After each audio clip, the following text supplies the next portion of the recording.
ونتوكل عليه ونعوذ بالله من شرور أنفسنا ومن سيئات أعمالنا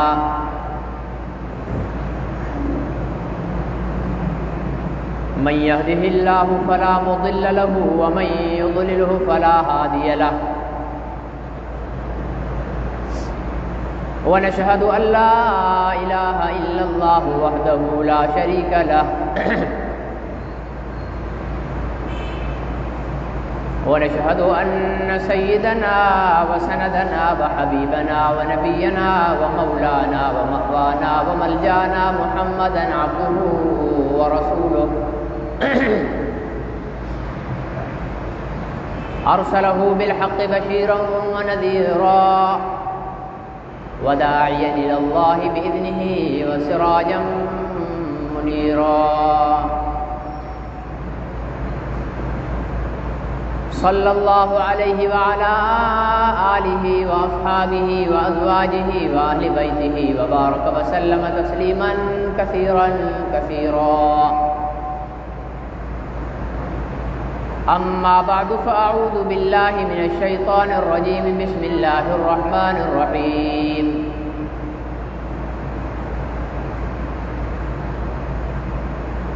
وما أرسلناك إلا رحمة للعالمين صدق الله العظيم وبلغنا رسوله النبي الكريم ونحن على ذلك لمن الشاهدين والشاكرين والحمد لله رب العالمين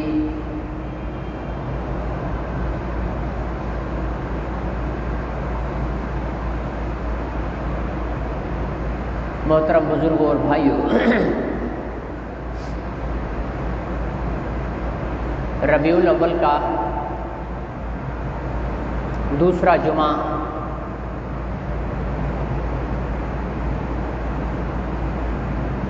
گزشتہ جمعے آپ حضرات کی خدمت میں یہ بات رکھی گئی تھی کہ حضور علیہ الصلاۃ والسلام کی سیرت طیبہ اور آپ کا ذکر خیر صرف ربیع الاول کہ ایک مہینے کے ساتھ خاص نہیں ہے،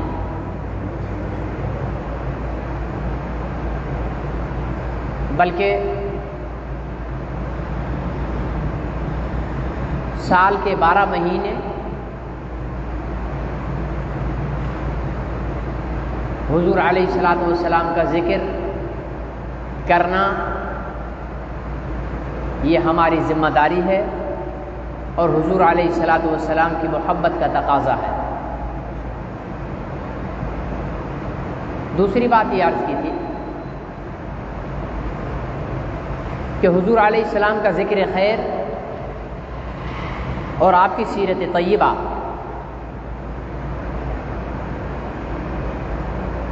کا صرف بیان کرنا یہ کافی نہیں ہے، بلکہ آپ کی سیرت طیبہ کو ہر مسلمان اپنی زندگی پر لاگو کرے، ہر وہ عمل جو سرکار دو عالم صلی اللہ علیہ وسلم نے پسند فرمایا اور امت کو کرنے کی ترغیب دی وہ ہم کریں، اور ہر وہ عمل جسے سرکار دو عالم صلی اللہ علیہ وسلم نے ناپسند فرمایا، منع فرمایا، اس عمل کو ہم چھوڑ دیں۔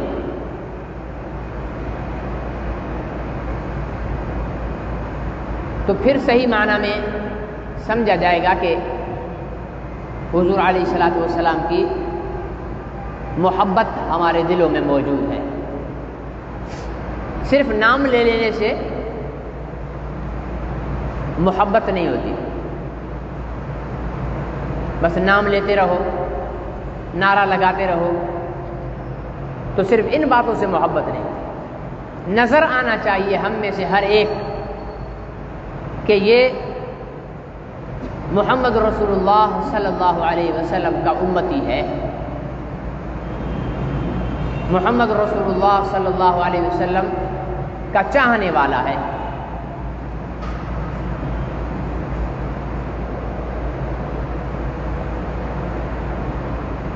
حضور علیہ الصلوۃ والسلام بلکہ ہر انسان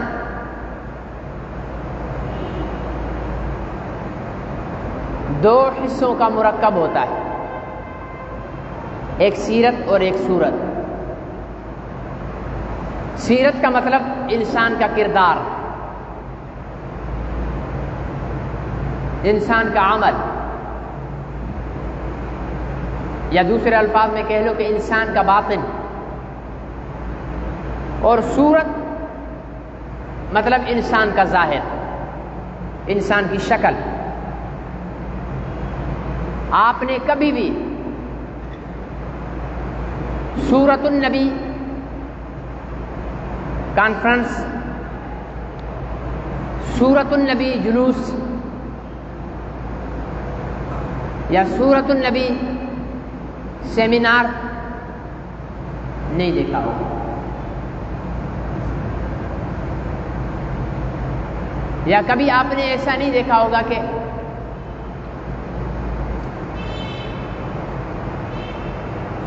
سرکار دو عالم کی آنکھیں اس کے عنوان پر کانفرنس ہو، یا زبان مصطفیٰ کانفرنس ہو، یا رخ مصطفیٰ کانفرنس ہو، یا جسم مصطفیٰ کانفرنس ہو، یا ید مصطفیٰ کانفرنس ہو، یا قدم مصطفیٰ کانفرنس ہو، یا رأس مصطفیٰ کانفرنس ہو، لسان مصطفیٰ کانفرنس ہو، نہیں، اخلاق مصطفیٰ کانفرنس تو ہو، صداقت مصطفیٰ کانفرنس بھی ہو سکتی ہے،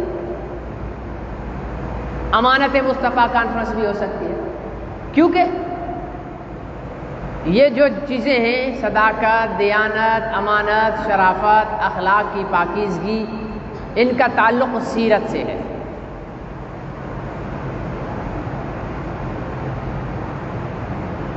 اور اللہ نے ہمیں سیرت کو سنوارنے کا پابند بنایا ہے، صورت کو سنوارنے کا نہیں۔ کہیں اللہ نے یہ نہیں کہا ہے کہ جو کالے ہیں وہ جہنم میں جائیں گے، جو گورے ہیں وہ جنت میں جائیں گے۔ کہیں اللہ نے یہ نہیں، اللہ کے رسول نے نہیں کہا کہ جو ٹھگنے ہیں وہ جنت میں جائیں گے، جو لمبے ہیں وہ جہنم میں جائیں گے۔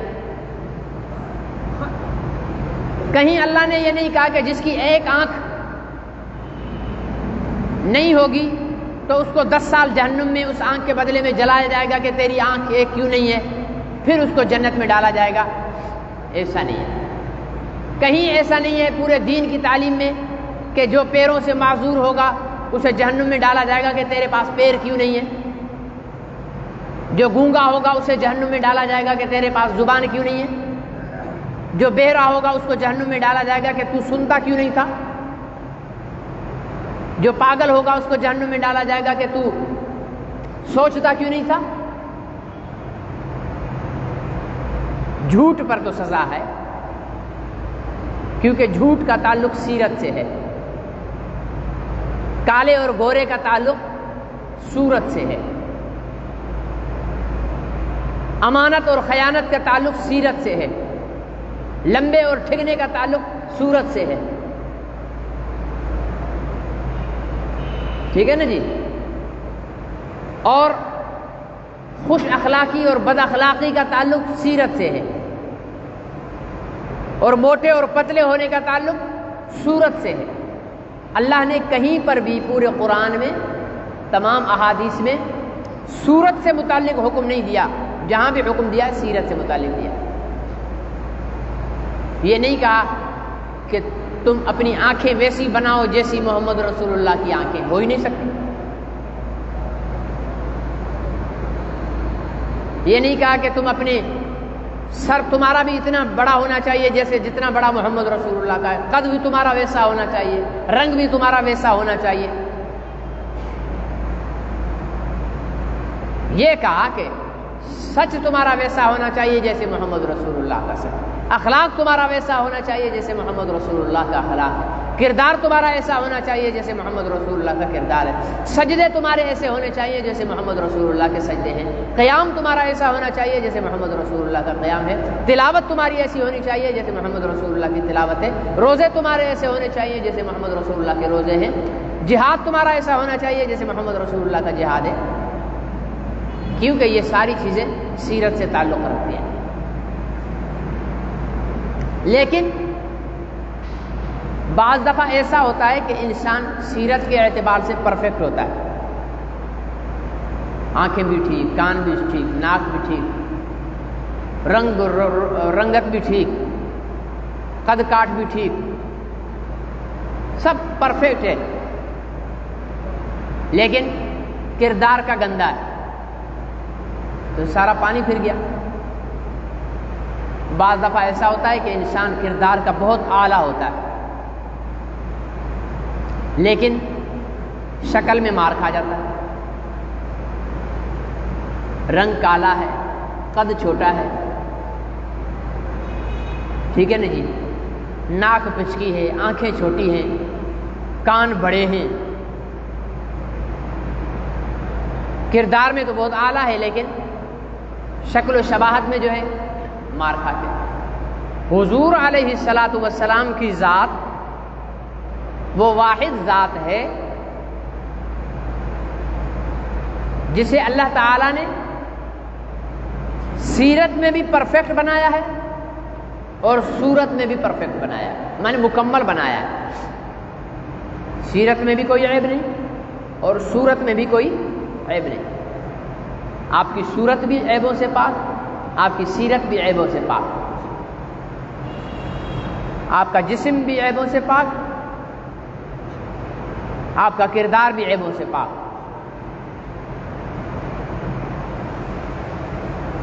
کہتے ہیں کہ اللہ تعالیٰ نے، کیونکہ ہر چیز کا خالق کون ہے؟ اللہ ہے۔ حسن بھی اللہ نے پیدا کیا ہے، بدصورتی بھی اللہ نے پیدا کی ہے۔ تو اللہ نے جب حسن پیدا کیا،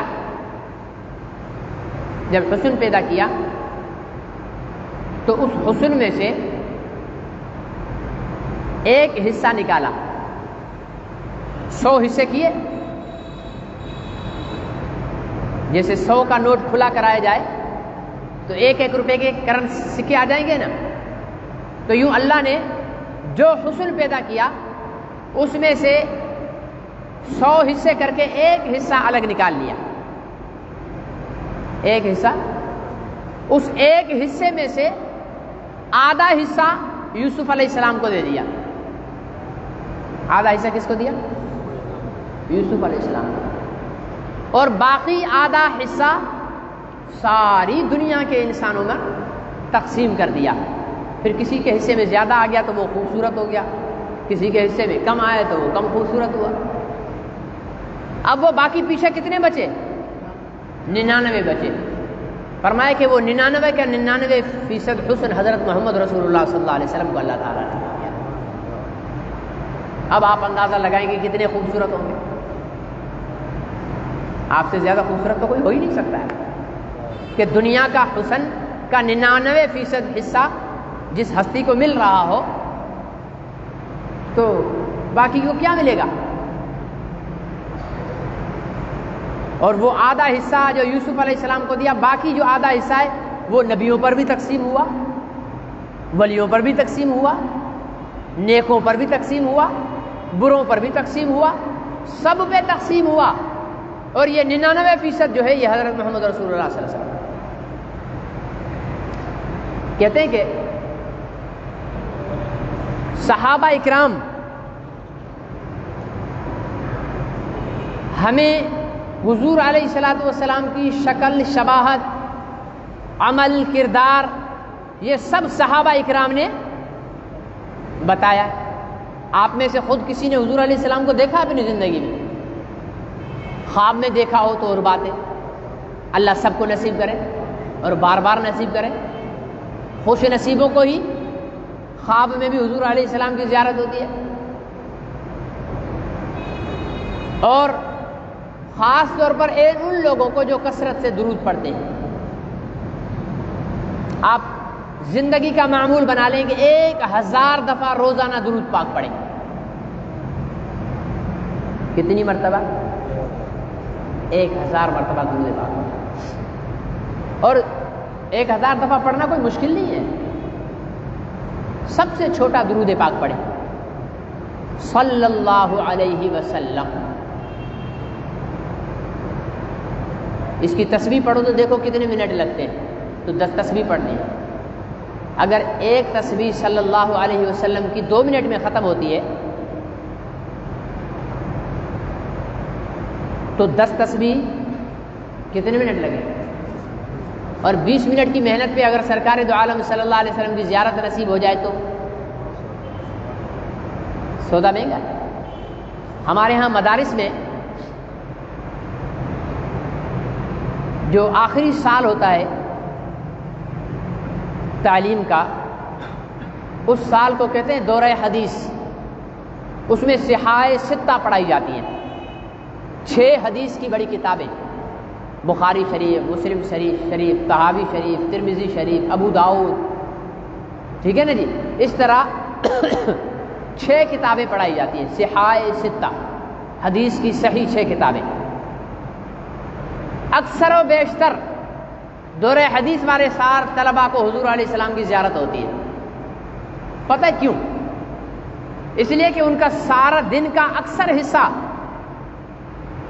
یہ پڑھتے ہوئے گزرتا۔ عن ابی ہریرہ رضی اللہ تعالی عنہ قال قال رسول اللہ صلی اللہ علیہ وسلم قال رسول اللہ صلی اللہ علیہ وسلم عن انس بن مالک رضی اللہ تعالی عنہ قال رسول اللہ صلی اللہ علیہ وسلم۔ سارا دن وہ صلی اللہ علیہ وسلم کرتے رہتے ہیں، تو وہ اتنی کثرت سے درود پڑھ لیتے ہیں کہ انہیں وہ سعادت حاصل ہو جاتی ہے حضور علیہ الصلوۃ والسلام کی۔ ایک اور طریقہ بھی ہے حضور علیہ الصلوۃ والسلام کی زیارت کا، لیکن وہ ہے ذرا مشکل،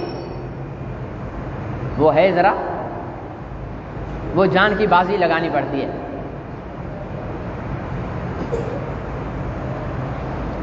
پکا چانگ آپ نے علاقہ سنا ہوا ہوگا، بھیریا روڈ کے پاس ہے ایک علاقہ پکا چانگ، وہاں ایک گاؤں ہے کرونڈی، اس کا نام ہے کرونڈی۔ وہاں شر برادری رہتی ہے۔ کون رہتے؟ شر برادری رہتی ہے۔ وہاں ایک قادیانی اور مسلمان عالم کا مناظرہ ہوا، تو مسلمان عالم نے دوران مناظرہ کہا کہ میں ثابت کروں گا کہ غلام محمد قادیانی دجال تھا، کذاب تھا، لعنتی تھا، خبیث تھا، وغیرہ وغیرہ۔ تو اس قادیانی مربی جو تھا اس کا نام تھا عبدالحق، بڑا زمیندار تھا۔ اس بدبخت نے وہی الفاظ دوہرا کر کہا کہ میں ثابت کروں گا کہ محمد رسول اللہ بھی ایسے تھے۔ مسلمانوں میں کوہرام مچ گیا کہ حضور علیہ السلام کی اتنی بدترین توہین۔ ایک 80 سال کا بوڑھا تھا، شر برادری سے اس کا تعلق تھا، اس کا نام تھا مانک شر۔ اس نے اس بدبخت عبدالحق قادیانی کو قتل کر دیا، گرفتار ہوا۔ جب جیل میں گیا تو عبدالحق غازی مانک جو ہے سینٹرل جیل خیرپور میں گرفتار ہو کر، تو پہلا دن جب اس کا ہوا تو ایک خاتون جو ہے وہ جیل میں آئی، جیل سپرنٹینڈنٹ سے کہا کہ یہاں ابھی تازہ کوئی قیدی آیا ہے مانک شر کے نام سے؟ اس نے کہا کہ ہاں جی بی بی آیا ہے، کہا اس سے ملنا ہے۔ پہلے تو جیل والے نے ہیل حجت کی، اس نے کہا دیکھو مجھے حضور علیہ الصلوۃ والسلام نے خواب میں آ کر رات حکم کیا ہے کہ میرا مہمان جیل میں آیا ہے، اس کو کھانا پہنچانا تیرا کام ہے. اور وہ خاتون سادات میں سے تھی. اب وہ جیلر بھی اس کی بھی عقل ٹھکانے آئی کہ بھائی یہ تو بات اونچی ہے. غازی مانوک سے ملاقات کی اور اسے کہا کہ یہ سرکار دو عالم صلی اللہ علیہ وسلم نے مجھے حکم فرمایا ہے کہ میرا مہمان قید میں ہے، اس کو تم کھانا پہنچاؤ. 2.5 سال غازی مانوک جیل میں رہے، پھر رہا ہو گئے، آزاد کر دیا. وہ بس اس 2.5 سال کو عدالت نے سزا کاؤنٹ کر کے بری کر دیا. تب عدالتوں میں جج بھی غیرت مند ہوتے تھے. ممتاز قادری کو سزا دینے والے بے غیرت جج تب بولتے نہیں ہو، ججوں سے ڈرتے ہو نا، ہے نا، جیل ہو جائے گی، توہین عدالت ہو جائے گی. جو عاشق رسول کو سزا سنائے وہ بے غیرت ہے، چاہے وہ جج ہو یا فوجی ہو یا کوئی حکمران ہو. اور جو گستاخ رسول کو باعزت بری کرے وہ جج بھی بولتے نہیں ہیں، سب بے غیرت ہے. تو پہلے جج غیرت والے بھی ہوتے، اب بھی ہوں گے کوئی نہ کوئی غیرت والے، لیکن ان کو آگے آنے نہیں دیتے. تو ہمارے ایک خطیب تھے بہت پرانے، شاید کوئی آپ میں سے پرانے بزرگوں میں سے کوئی جانتا ان کو، مولانا عبدالشکور دین پوری رحمۃ اللہ علیہ، بہت نامور خطیب گزرے ہیں. حضرت والد صاحب والوں کے ہم سبق تھے، ساتھ پڑھے تھے والد صاحب والوں کے، اور بڑے بہترین خطیب تھے پاکستان کے، اللہ تعالیٰ غنی کی رحمت فرمائے. وہ غازی مانوک سے ملنے کے لیے آئے. کہا کہ غازی صاحب 2 خبر،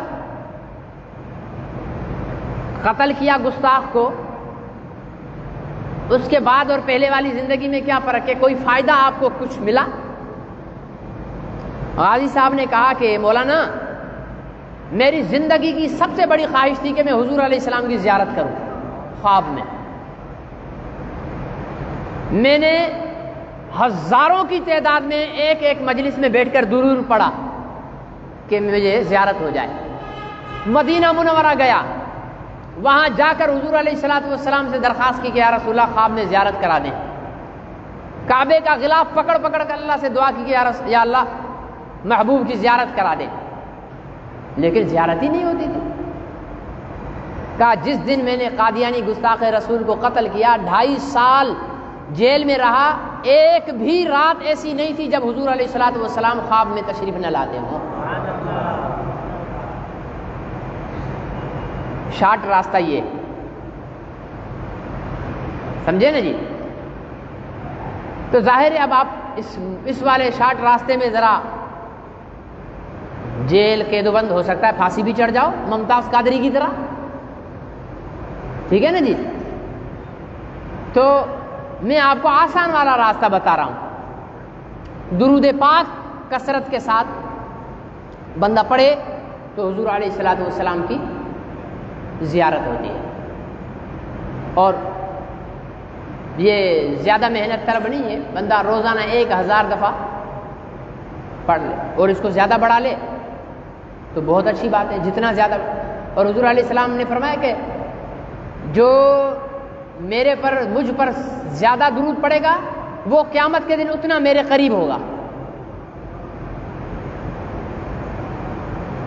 یہاں MNA MPA سینیٹر وزیر مشیر آ جائے تو ہر کوئی ان کے قریب جانے کی کوشش کر کے سیلفیاں لے رہا ہوتا ہے، حالانکہ ملتا کچھ بھی نہیں ہے، ملتا ٹھینگا ہے، کچھ بھی نہیں ملتا، جیے مرے کر کے سب ختم.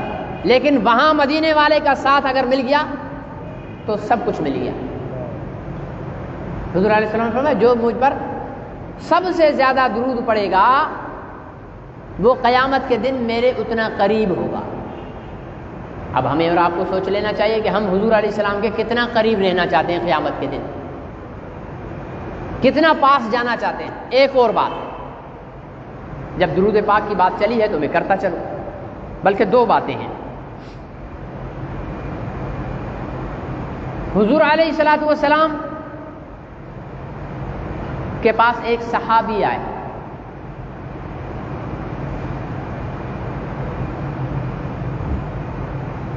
حضور علیہ السلام سے پوچھا کہ یا رسول اللہ صلی اللہ علیہ وسلم، تو کہہ دو پیسے لگتے ہیں، پیسے نہیں لگتے تو کہہ دو، اگر پیسے لگتے ہیں تو پھر آپ کی مرضی، بھلے نہ کہو۔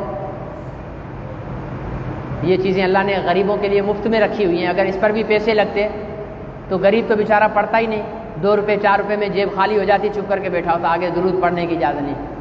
یہی تو نیکیوں کے میدان میں اللہ نے غریبوں کو بادشاہوں سے بھی آگے کر۔ عرض کیا یا رسول اللہ صلی اللہ علیہ وسلم، میں اللہ سے جب بھی دعا کرتا ہوں تو آپ پر درود بھی پڑھتا ہوں، اور دعا کا اصول ہے کہ دعا کے شروع میں اور آخر میں درود پڑھا کرو۔ حدیث میں ہے کہ دعا کے شروع اور آخر میں درود ایسے ہے جیسے پرندے کے 2 پر ہوتے ہیں، آپ کی دعا کو یوں اڑا کر اللہ کی دربار میں لے جاتا ہے درود۔ لیکن یا رسول اللہ میرے دل میں خیال یہ آ رہا ہے کہ میں آپ پر درود کتنا پڑھوں؟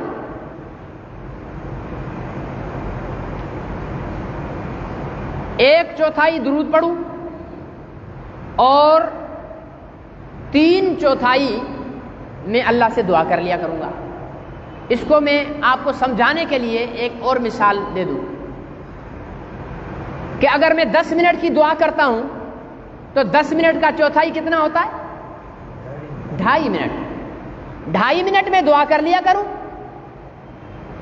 اور باقی 2.5 منٹ میں آپ پہ درود پڑھ لیا کروں اور 7.5 منٹ اپنے لیے دعا کر لیا کروں۔ حضور علیہ السلام نے فرمایا بہت اچھا، اگر درود زیادہ پڑھو گے تو تمہارے لیے اچھا ہے۔ پھر اس نے عرض کیا رسول اللہ ایسا کرتا ہوں کہ میں 1/3 درود پڑھ لوں اور 2/3 دعا کر لیتا ہوں۔ مطلب کہ اگر 9 منٹ کی دعا ہے تو 3 منٹ درود پڑھ لیتا ہوں، باقی 6 منٹ دعا کر لیتا ہوں۔ آپ نے فرمایا یہ بہت اچھا ہے، لیکن اگر تم اس سے زیادہ پڑھو گے تو تمہارے لیے بھلا ہے۔ یا رسول اللہ پھر میں ایسا کر لیتا ہوں کہ 2/3 درود اور 1/3 دعا۔ آپ نے فرمایا بہت اچھا، بڑھاؤ گے تو تمہارا بھلا ہے۔ یا رسول اللہ پھر میں ایسا کر لیتا ہوں کہ 1/4 دعا، مطلب 2.5 منٹ دعا اور 7.5 منٹ درود پڑھوں گا۔ آپ نے فرمایا یہ بھی بہت اچھا ہے، لیکن اگر اور بڑھاؤ گے تو تمہارے لیے فائدہ ہے۔ صحابی رسول نے عرض کی کہ یا رسول اللہ پھر میں ایسا نہ کر لوں کہ بس دعا مانگنا ہی چھوڑ دوں، بس جب بھی دعا مانگنی ہو تو میں آپ پر درود پڑھتا رہوں، جتنی دیر میں نے دعا کرنی ہے اتنی دیر میں درود پڑھ لیا کروں گا۔ جانتے ہیں حضور علیہ السلام نے کیا فرمایا؟ اللہ اکبر، بہت سستا سودا ہے۔ ہماری ضروریات ہم سے زیادہ اللہ کے علم میں ہے، ٹھیک ہے نا؟ حضور علیہ السلام نے فرمایا کہ میرے صحابی اگر تم ایسا کرو گے تو پھر سن لو، مجھ پر درود پڑھنے کی وجہ سے تم اپنی ضروریات کی دعائیں نہیں کر پاؤ گے، تو اللہ تعالیٰ تمہاری ضروریات، تمہاری خواہشات، تمہاری آرزوئیں، تمہاری تمنائیں مانگے بغیر عطا فرما دیں گے، مانگے بغیر عطا فرما دیں گے۔ تو صحیح نہیں ہے، لمبی چوڑی دعاؤں میں کیوں جاؤ؟ ہاتھ اٹھا لو اور درود پڑھنا شروع کر دو، اللہ جانے اور ہماری ضروریات جانے خود ہی پوری کرے گا۔ اللہ دیکھے گا نا، اس بیچارے کی ضرورت یہ مانگنا تو چاہتا ہے لیکن میرے محبوب پر درود پڑھ رہا ہے اسی لیے نہیں مانگ رہا، چل دے دو اس کو۔ دوسرا، حضور علیہ الصلوۃ والسلام نے فرمایا کہ جو مجھ پر درود پاک پڑھتا ہے، ایک دفعہ سب پڑھ لو صلی اللہ علیہ وسلم، فرمایا کہ 2 فرشتے مقرر ہوتے ہیں، وہ میرے پاس اس کا درود شریف لاتے ہیں روزہ اطہر میں۔ روزہ اطہر میں ہمارے آقا زندہ ہیں، بولو زندہ ہے۔ جو شک بھی کرے حضور علیہ السلام کے زندہ ہونے پر وہ کافر ہے. صحیح ہے نا؟ اور اس زندگی سے اعلیٰ زندگی میں ہے. اس زندگی میں پیشاب پخانہ انسانی ضروریات ہیں، وہ زندگی ان سب چیزوں سے پاک. آپ نے فرمایا جو میرے روزے پر آ کر سلام پڑھتا ہے میں اس کو جواب دیتا ہوں، میں اس کا جواب، اس کا سلام سن کر اس کو جواب دیتا ہوں. فرمایا کہ وہ فرشتے دو لے کر آتے ہیں، یا رسول اللہ یہ درود شریف راشد مدنی بن احمد میاں حمادی نے آپ کے پاس خدمت میں بھیجا ہے، یہ بہادر خان بن محمد حسن نے آپ کے پاس بھیجا ہے، یہ عبداللہ بن عبد الرحمن نے آپ کے پاس بھیجا ہے، یہ عبد القادر بن عبد الرزاق نے آپ کے پاس بھیجا ہے، یہ ابراہیم بن اسماعیل نے آپ کے پاس. مطلب باپ کا نام اور پڑھنے والے کا نام. حضور علیہ الصلوۃ والسلام کے پاس فرشتے لے کر جاتے ہیں. اب آپ سب نے پڑھا نا، فرشتے آپ سب کے نام آپ کے والد کے نام کے ساتھ حضور علیہ الصلوۃ والسلام کے پاس لے جا چکے. یہ آپ کا ای میل اور میسج اور واٹس ایپ کا میسج اتنی جلدی نہیں پہنچتا ہوگا جتنی جلدی فرشتے حضور علیہ الصلوۃ والسلام کے پاس لے کر جاتے ہیں. اور یہ نہیں کہا کہ جو بس ایک دفعہ، آپ 100 دفعہ پڑھو گے 100 دفعہ فرشتے جائیں گے، 100 دفعہ پہنچائیں گے. اب اس کا فائدہ کیا ہے؟ ہم یہاں بیٹھے ہوں اور ہمارا ذکر کسی گورنر اور وزیر اعلیٰ صاحب کی مجلس میں ہو، ہمیں پتہ چلے کہ بھائی فلانی جگہ پر آپ کا بڑا نام چل رہا تھا، تو ہم زمین سے 2 فٹ اونچے ہو جائیں گے، ہاں، اور پھول کر کوپا ہو جائیں گے کہ بھائی وزیر اعلیٰ کے پاس ہمارا نام، واہ بھائی واہ، کالر سیدھی کریں گے، ہم اتنے بڑے ہو گئے. کیا وزیر اعلیٰ، کیا وزیر اعظم، کیا آرمی چیف، کیا چیف جسٹس، کیا ساری دنیا کا کوئی حکمران بن جائے، محمد عربی صلی اللہ علیہ وسلم کے پیر کی خاک کے ذرے کے برابر بھی نہیں ہے.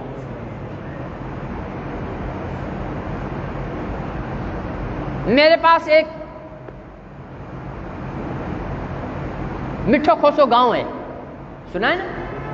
وہاں سے ایک شخص آئے جمعے میں نماز پڑھنے کے بعد، کہے سائیں حضرت چلو یہ بھائی جان محمد بیٹھا ہوا ہے، یہ ہمارا ختم نبوت کا ساتھی ہے، آپ کے گاؤں کا کیا نام ہے؟ امام بخش فہیم گاؤں کا ہے. فرض کرو میں نے ان کو نہیں دیکھا ہوا، آپ کے والد کا کیا نام ہے؟ اسحاق. ایک بندہ ان کے گاؤں کا آئے اور یہ اپنے گاؤں والے سے کہے کہ یار آپ جامع مسجد میں جمعہ پڑھو گے نا، راشد مدنی صاحب کو میرا سلام کہہ دینا. اب وہ بندہ آئے کہنے لگے سائیں جان محمد اسحاق فہیم کے بیٹے نے آپ کو سلام کہیں. بھائی وعلیکم السلام، میرے بھی سلام کہہ دینا. یہی کرتے ہیں نا ہم. پھر اگلے جمعے پر دوبارہ آئے، سائیں وہ جان محمد اسحاق کے بیٹے نے آپ کو سلام کہا، وعلیکم السلام، میرے بھی سلام کہہ دینا. پھر اگلے جمعے پر وہ آئے، سائیں جان محمد اسحاق کے بیٹے نے آپ کو سلام کہا، وعلیکم السلام، میرے بھی سلام کہہ دینا. پھر اگلے جمعے پر آئے، سائیں جان محمد اسحاق کے بیٹے نے آپ کو سلام کہا، وعلیکم السلام. پھر اگلے جمعے پر آئے، پھر یوں سال گزر گیا. ایک دن جان محمد خود آ گیا، میرا دکھا ہوا تو نہیں ہے. آیا اور آ کر سلام کے بعد دعا کے بعد سنتیں پڑھ کر میرے پاس آیا، السلام علیکم سائیں اسحاق کا بیٹا جان محمد. او بھائی بھائی بھائی، کیا کروں گا میں؟ اس کو گلے لگاؤں گا. وہاں بھائی بات تو 1 سال سے میرے کو سلام بھیج رہا ہے، یہ ہے ہی نہیں، ایسے ہو گیا. فرضی کہانی تو نہیں نا، ایسا ہی ہوتا ہے نا. ایک غائبانہ طور پر مجھے سلام بھیج رہا ہو یا آپ میں سے کسی کو بھیج رہا ہو، اور ایک دن وہ خود آپ کے سامنے آ جائے تو بڑی رسپیکٹ اور محبت کے ساتھ اس سے پیش آؤ گے نا، یا نہیں؟ اس سے کھانا پوچھو گے، اس سے چائے پوچھو گے، اس کا ہاتھ پکڑ کر اپنی بیٹھک میں لے جاؤ گے، بولو گے نہیں بھائی بیٹھو بیٹھو. کیا کیا اس نے؟ صرف سلام ہی تو بھیجتا رہا ہے. ہم جیسا خسیس آدمی بھی اپنے طرف سلام بھیجنے والے کا اکرام کرتے ہیں، تو اندازہ لگائیے کہ جب دن میں 1000 بار ایک شخص جا کر، فرشتے جا کر کہتے ہوں گے جی راشد مدنی بن احمد میاں حمادی نے سلام کہے، راشد مدنی بن احمد میاں حمادی نے سلام کہے، راشد مدنی بن احمد میاں حمادی نے سلام کہے. کل قیامت کے دن خدا میری اور آپ کی زندگیوں میں وہ دن لائے کہ ہم حضور علیہ الصلوۃ والسلام کے سامنے حاضر ہوں. یا رسول اللہ آپ کا غلام راشد مدنی بن او ہو آپ آ جاؤ بھائی، آ جاؤ، پانی پیو حوض کوثر سے۔ ایک چمچ بھی پانی کا پلا دیا، راشد مدنی کے تو بیڑے پار ہو گئے، یا نہیں؟ اس لیے صرف سیرت کی تقریریں، سیرت کے بیانات کر کے واہ واہ واہ واہ واہ واہ واہ واہ سبحان اللہ سبحان اللہ کر کے اور کپڑے جھاڑ کر چلے جانے سے رسول پاک کی غلامی کا حق ادا نہیں ہوگا۔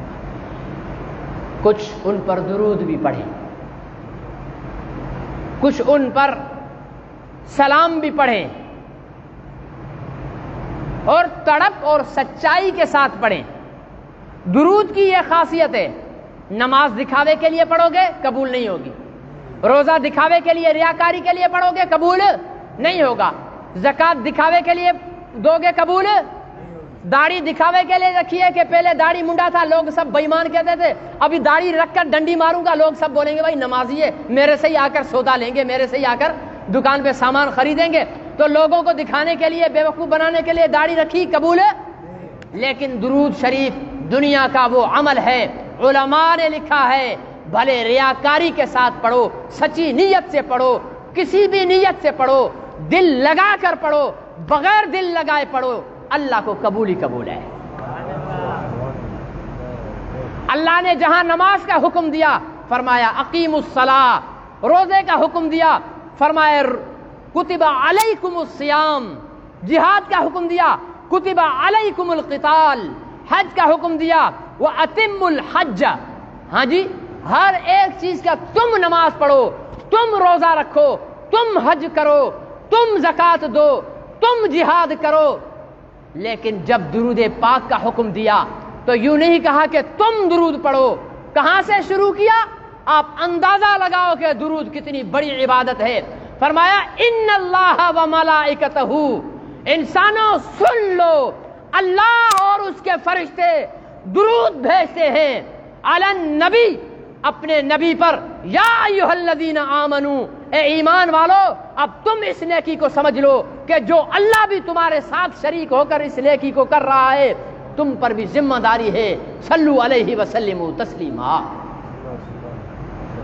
اتنا بڑا عمل ہے کہ اللہ پہلے یہ نہیں کہا کہ تم درود پڑھو، فرمایا نہیں، میں اللہ، میرے ساتھ میرے فرشتے یصلون علی النبی، درود بھیجتے ہیں نبی پر، یا ایھا الذین آمنو، ایمان والو اب تم بھی درود اور سلام بھیجو نبی پر۔ سب ایک دفعہ بلند آواز کے ساتھ درود شریف پڑھ لو، اللہم صلی علی محمد وعلی آل محمد کما صلیت علی ابراہیم وعلی آل ابراہیم انک حمید مجید، اللہم بارک علی محمد وعلی آل محمد کما بارکت علی ابراہیم وعلی آل ابراہیم انک حمید مجید۔ سنتیں پڑھیں۔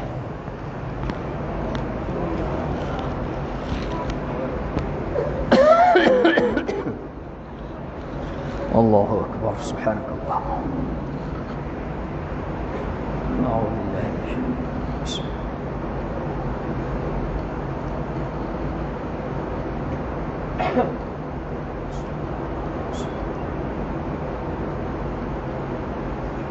الرجیم۔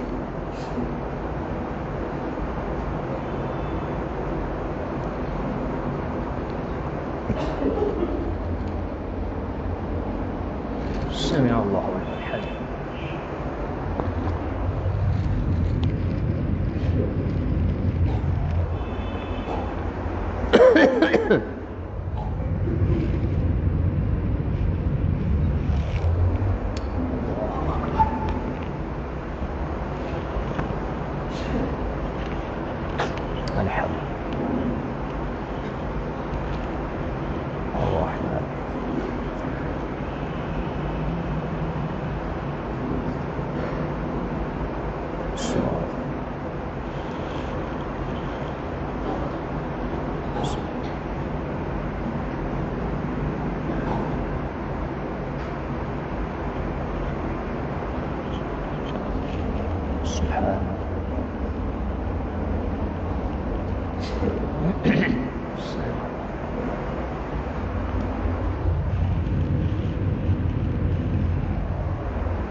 الله أكبر الله أكبر الله أكبر الله أكبر أشهد أن لا إله إلا الله أشهد أن لا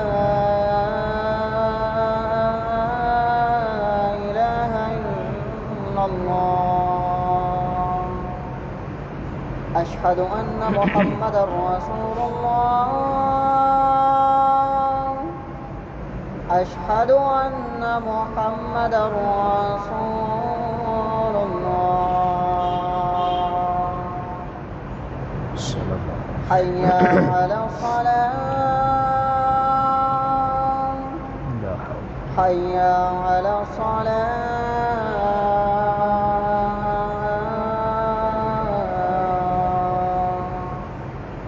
حي على الفلاح حي على الفلاح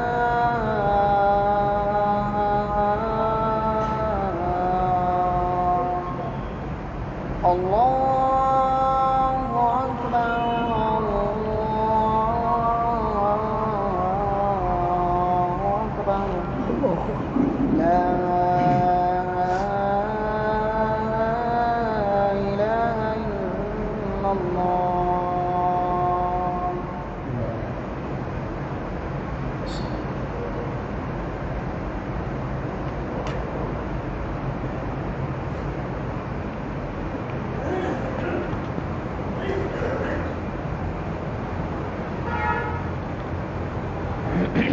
الحمد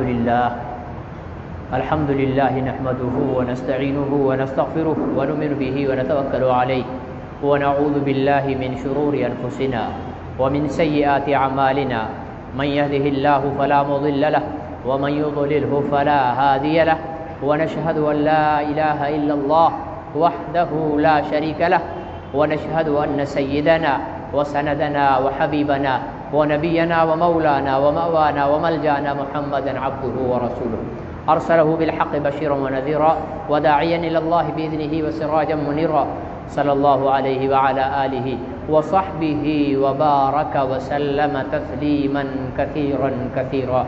أما بعد فيا أيها الناس وحدوا الله فإن التوحيد رأس الطاعات واتقوا الله فإن التقوى ملاك الحسنات وعليكم بالسنة فإن السنة تهدي إلى الإطاعة ومن أطاع الله ورسوله فقد رشد واهتدى وإياكم والبدعة فإن البدعة تهدي إلى المعصية ومن يعص الله ورسوله فقد ضل وغوى وعليكم بالصدق فإن الصدق ينجي والكذب يهلك وعليكم بالإحسان فإن الله يحب المحسنين ولا تقنطوا من رحمة الله فإنه أرحم الراحمين.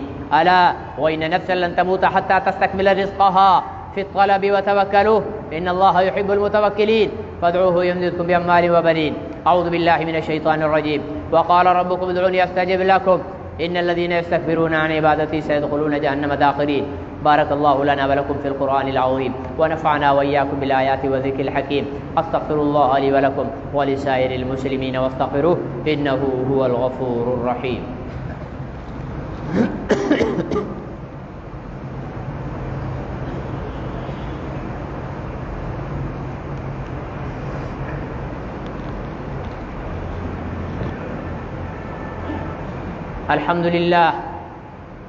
الحمد لله وحده والصلاة والسلام على من لا نبي بعده. أما بعد فأعوذ بالله من الشيطان الرجيم. بسم الله الرحمن الرحيم. ما كان محمد أبا أحد من رجالكم ولكن رسول الله وخاتم النبيين وكان الله بكل شيء عليما. فقال تعالى في مقام آخر إن الله وملائكته يصلون على النبي يا أيها الذين آمنوا صلوا عليه وسلموا تسليما. اللهم صل على محمد وعلى آل محمد كما صليت على إبراهيم وعلى آل إبراهيم إنك حميد مجيد. اللهم بارك على محمد وعلى آل محمد كما باركت على إبراهيم وعلى آل إبراهيم إنك حميد مجيد. قال النبي صلى الله عليه وسلم أنا آخر الأنبياء وأنتم آخر الأمم. وقال عليه الصلاة والسلام سيكون في أمتي 30 دجالون كذابون وكلهم يزعم أنه رسول الله ألا وأنا خاتم النبيين لا نبي بعدي. وقال صلى الله عليه وسلم الله الله في أصحابي لا تتخذوهم من بعد غرضا فمن أحبهم فبحبي أحبهم ومن أبغضهم فببغضي أبغضهم وخير القرون قرني ثم الذين يلونهم ثم الذين يلونهم والسلطان المسلم العادل ظل الله في الأرض من أهان سلطان الله فقد أهانه الله. اللهم أيد الإسلام بإمام العادل. اللهم أعز الإسلام والمسلمين. اللهم أعز الإسلام والمسلمين. اللهم انصر عساكر الإسلام. اللهم انصر إخواننا المجاهدين في الأفغان. اللهم انصر طالبان في الأفغان. اللهم انصر طالبان في الأفغان. اللهم ثبت أقدامهم. اللهم ثبت أقدامهم. اللهم ثبت أقدامهم. اللهم اخذل وأهلك الكفرة والمشركين والمرتدين والمرزائيين واليهود والنصارى والهنود وجميع أصحاب النبي وشاتميه. اللهم شتت شملهم. اللهم مزق جمعهم. اللهم دمر ديارهم. اللهم خرب بلادهم. اللهم مزقهم كل ممزق. اللهم خذهم أخذ عزيز مقتدر. اللهم خالف بين كلمتهم وزلزل أقدامهم وأنزل بهم بأسك الذي لا ترده عن القوم المجرمين. اللهم لا مانع لما أعطيت ولا معطي لما منعت ولا راد لما قضيت ولا ينفع ذا الجد منك الجد. اللهم إنا نعوذ برضاك من سخطك وبمعافاتك من عقوبتك ونعوذ بك منك لا نحصي ثناء عليك أنت كما أثنيت على نفسك. اللهم اغفر للمؤمنين والمؤمنات والمسلمين والمسلمات وألف بين قلوبنا وأصلح ذات بيننا واهدنا سبل السلام وبارك لنا في أسماعنا وأبصارنا وقواتنا وقلوبنا وأزواجنا وذرياتنا وتب علينا إنك أنت التواب الرحيم. اللهم إنا نسألك موجبات رحمتك وعزائم مغفرتك والغنيمة من كل بر والسلامة من كل إثم. لا تدع لنا ذنبا إلا غفرته ولا هما إلا فرجته ولا دينا إلا قضيته ولا مريضا إلا شفيته ولا مبتلا إلا عافيته ولا ضالا إلا هديته ولا حيران إلا دللته ولا ولدا إلا رحمته ولا شابا إلا أصلحته ولا مجاهدا في سبيلك إلا نصرته ولا حاجة من حوائج الدنيا والآخرة هي لك رضا ولنا فيها صلاح إلا قضيتها ويسرتها يا رب العالمين يا أكرم المكرمين يا أرحم الراحمين يا ذا الجلال والإكرام. ربنا لا تؤاخذنا إن نسينا وأخطأنا ربنا ولا تحمل علينا إصرا كما حملته على الذين من قبلنا ربنا ولا تحملنا ما لا طاقة لنا به واعف عنا واغفر لنا وارحمنا أنت مولانا فانصرنا على القوم الكافرين. ربنا هب لنا من أزواجنا وذرياتنا قرة أعين واجعلنا للمتقين إماما. ربنا ظلمنا أنفسنا وإن لم تغفر لنا وترحمنا لنكونن من الخاسرين. ربنا آتنا في الدنيا حسنة وفي الآخرة حسنة وقنا عذاب النار وقنا عذاب القبر وقنا عذاب الحشر وقنا عذاب الميزان وادخلنا الجنة مع الأبرار يا عزيز يا غفار يا رب العالمين. ربنا تقبل منا إنك أنت السميع العليم وتب علينا يا مولانا إنك أنت التواب الرحيم. سبحان ربك رب العزة عما يصفون وسلام على المرسلين والحمد لله رب العالمين. وصل اللهم تعالى على نبينا محمد وآله وصحبه وسلم. صفحہ درست فرما لیجیے.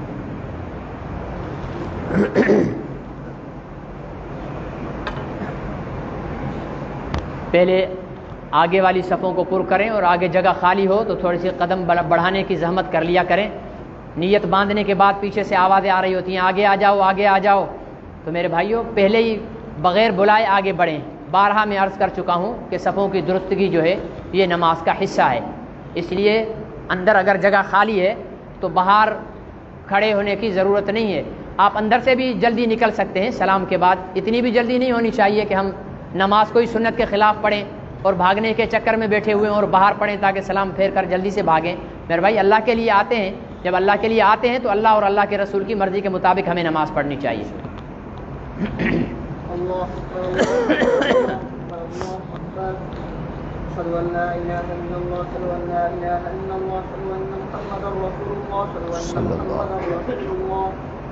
حي على الصلاة حي على الصلاة حي على الفلاح حي على الفلاح قد قامت الصلاة قد قامت الصلاة الله أكبر الله أكبر لا إله إلا الله. سووا صفوفكم أقيموا فاعتدلوا وسدوا الخلل. الله أكبر.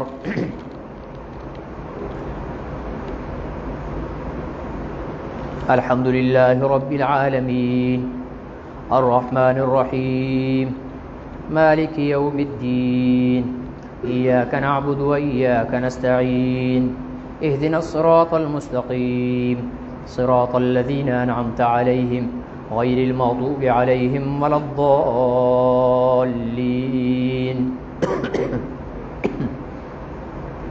سبح اسم ربك الأعلى الذي خلق فسوى والذي قدر فهدى والذي أخرج المرعى فجعله غثاء نحوا سنقرئك فلا تنسى إلا ما شاء الله إنه يعلم الجهر وما يخفى ونيسرك لليسرى فذكر إن نفعت الذكرى سيذكر من يخشى ويتجنبها الأشقى الذي يصلى النار الكبرى ثم لا يموت فيها ولا يحيا قد أفلح من تزكى وذكر اسم ربه فصلى بل تؤثرون الحياة الدنيا والآخرة خير وأبقى إن هذا لفي الصحف الأولى صحف إبراهيم وموسى.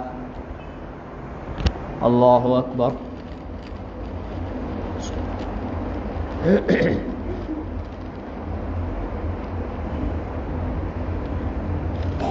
سمع الله لمن حمده. الله أكبر. سبحان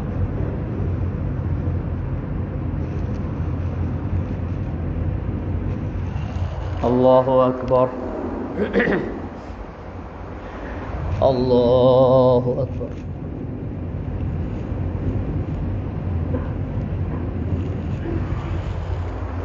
الله أكبر.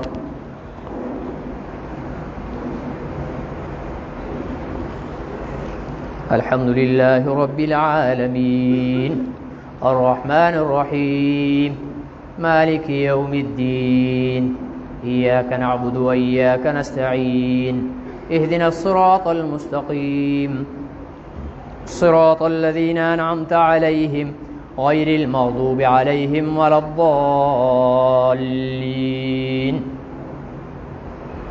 هل أتاك حديث الغاشية وجوه يومئذ خاشعة عاملة ناصبة تصلى نارا حامية تسقى من عين آنية ليس لهم طعام إلا من ضريع لا يسمن ولا يغني من جوع وجوه يومئذ ناعمة لسعيها راضية في جنة عالية لا تسمع فيها لاغية فيها عين جارية فيها سرر مرفوعة وأكواب موضوعة ونمارق مصفوفة وزرابي مبثوثة أفلا ينظرون إلى الإبل كيف خلقت وإلى السماء كيف رفعت وإلى الجبال كيف نصبت وإلى الأرض كيف سطحت فذكر إنما أنت مذكر لست عليهم بمسيطر إلا من تولى وكفر فيعذبه الله العذاب الأكبر إن إلينا إيابهم ثم إن علينا حسابهم. الله أكبر.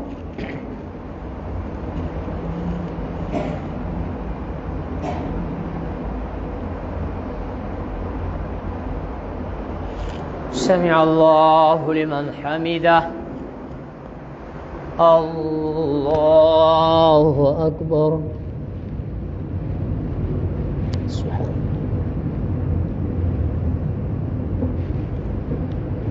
الله أكبر.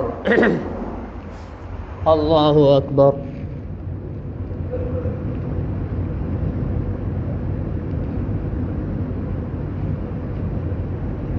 الله أكبر. تحيات.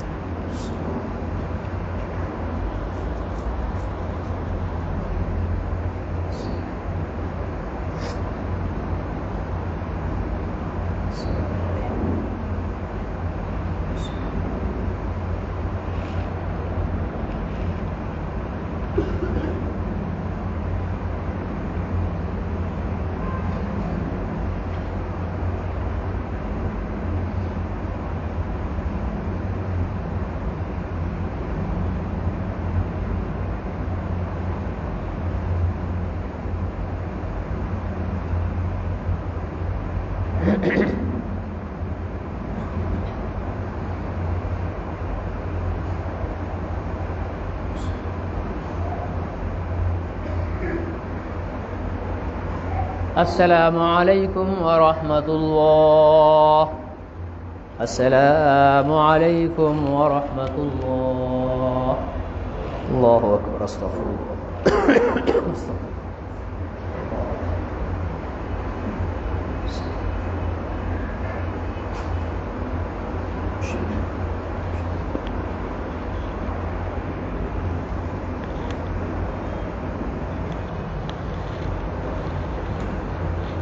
تمام حضرات آیت کریمہ کا ورد کریں اور سورہ اخلاص 3 دفعہ پڑھیں.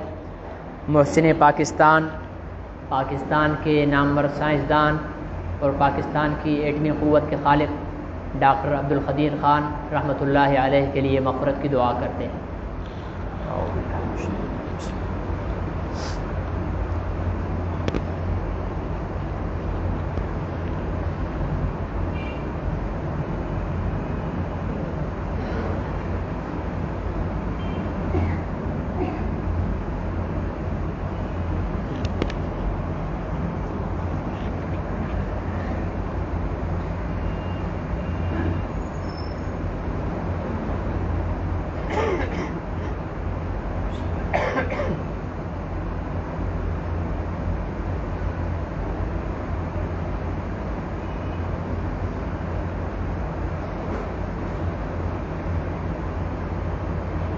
الحمد للہ رب العالمین والعاقبۃ للمتقین والصلاۃ والسلام اللهم احسن عاقبتنا في الامور كلها واجعلنا اللهم حبب الینا الایمان وزینه قلوبنا.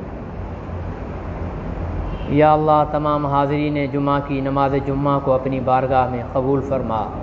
یا اللہ تمام حاضرین کے گناہوں کو معاف فرما. یا اللہ تمام حاضرین کی خطاؤں لغزشوں کو معاف فرما. تمام حاضرین کے عیبوں پر پردہ فرما. تمام حاضرین کے عیبوں پر پردہ پوشی کا معاملہ فرما۔ یا اللہ ہم گنہگاروں کے گناہوں کو معاف فرما۔ یا اللہ محسن پاکستان ڈاکٹر عبدالقدیر خان کے درجات کو بلند فرما، ان کی مکمل مغفرت فرما، ان کی تمام خطاؤں لغزشوں کو معاف فرما۔ یا اللہ تیرے کلمے کے نام پر لیے گئے ملک کو اس نے ایک ایٹمی طاقت بنایا، یا اللہ اس کے خلاف جن لوگوں نے سازشیں کی، یا اللہ اسے جن لوگوں نے ذلیل کرنے کی کوشش کی، یا اللہ انہیں دنیا اور آخرت میں ذلیل کر دے، یا اللہ انہیں دنیا اور آخرت میں برباد کر دے، یا اللہ انہیں دنیا اور آخرت میں رسوا فرما دے۔ یا اللہ ڈاکٹر عبدالقدیر خان کو دنیا میں بھی تو نے عزت عطا فرمائی، آخرت میں بھی اپنے حبیب کے صدقے میں عزت نصیب فرما۔ یا اللہ آخرت میں بھی عزت نصیب فرما۔ یا اللہ اسے جنت الفردوس میں اعلیٰ مقام نصیب فرما۔ یا اللہ اس کی قبر کو جنت کے باغوں میں سے باغ بنا دے، اس کی قبر کو جنت کے باغوں میں سے باغ بنا دے۔ یا اللہ حاضرین میں سے جن کے والدین عزیز و اقارب فوت ہو چکے ان سب کی مغفرت فرما، ان سب کی قبروں کو جنت کے باغوں میں سے باغ بنا دے۔ یا اللہ ان سب کو جنت الفردوس میں اعلیٰ مقام نصیب فرما، ان سب کی خطاؤں لغزشوں کو معاف فرما۔ یا اللہ جتنے حاضرین بیٹھے ہوئے ہیں ہم سب کی خطاؤں لغزشوں کو بھی معاف فرما۔ ہماری موت سے پہلے ہماری مغفرت کا فیصلہ فرما دے، ہماری موت سے پہلے ہماری مغفرت کا فیصلہ فرما دے۔ یا اللہ ہم سب کو ایمان پر خاتمہ نصیب فرما۔ سبحان ربک رب العزت عما یصفون وسلام علی المرسلین والحمد للہ رب العالمین وصلی اللہم تعالی علی نبینا محمد وآلہ وصحبہ اجمعین برحمتک یا